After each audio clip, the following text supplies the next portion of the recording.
শিবচরে চাকরির পুনর্বহাল ও বিচারের দাবিতে মানববন্ধন।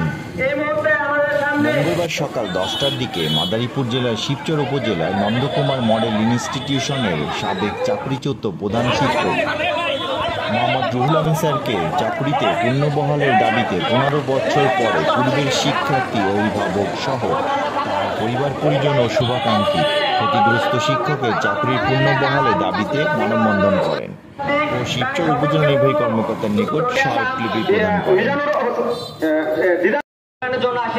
এখানে আমরা একটি ন্যায়ের পক্ষে চাই যে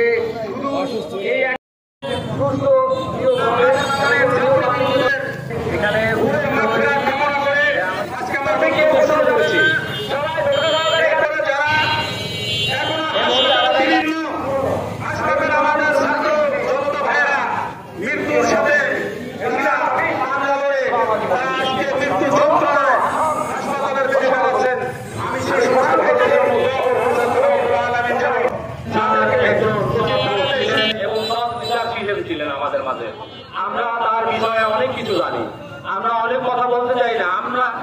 আমি আশ্বাস দিতে চাই সবাইকে, আপনারা সবার উপস্থিতিতে আমার শক্তি এবং আমাদের শক্তি আরো জোরদার করেছে। আমরা তার পুনর্বহাল নিশ্চিত করেই ঘরে ফিরবো ইনশাআল্লাহ। আমরা আমাদের দফা এক, দাবি এক, রুহুল আমিন স্যারের কাম ব্যাক। এর বিপরীত কোনো কিছু আমরা শুনতে চাই না। এই বাস্তিতে আর জায়গা হবে না। এখন থেকে এই শিবচরের মাটিতে প্রতিটা নাগরিক স্বাধীনভাবে তার স্বাধীন মতবাদ প্রকাশ করবে এবং তার জন্য এই ছাত্র সমাজ যেভাবে হাত জেগে উঠেছে তারা এই প্রতিবাদ অগ্রগতি চালিয়ে যাবে ইনশাআল্লাহ। আমাদের সাথে সবাই একমত আছে তো? আমরা সবাই মাঠে থাকবো তো? আমরা তার ন্যায় বিচার প্রতিষ্ঠিত করেই ঘরে ফিরবো ইনশাআল্লাহ। আমি তার পুরানো ছাত্র, 2001-এর ব্যাচের ছাত্র ছিলাম। আমি তাকে ভালোভাবে চিনি। আমি তার কষ্টের কথা বর্ণনা করি তাহলে আমার কান্না আসে যায়। আজ সে একজন মহৎ কিসান ছিলেন। নন্দকুমার ইনস্টিটিউশন আমাদের ইতিহাসের জায়গা, আমাদের গর্বের জায়গা ছিল।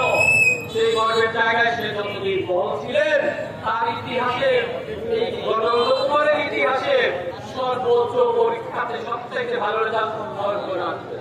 সেখানে নিয়ে এসেছিলেন, তাকে অন্যায়ভাবে অত্যাচার করা হয়েছে, অবমাননা দেওয়া হয়েছে, তাকে ঘাট ধাক্কা দিয়ে বের করা হয়েছে, তার বুকের ভিতরে গ্রাম করা হয়েছে চাপা দিয়ে, তাকে এইভাবে দুর্নীতি করে তাকে ছড়ানো হয়েছে।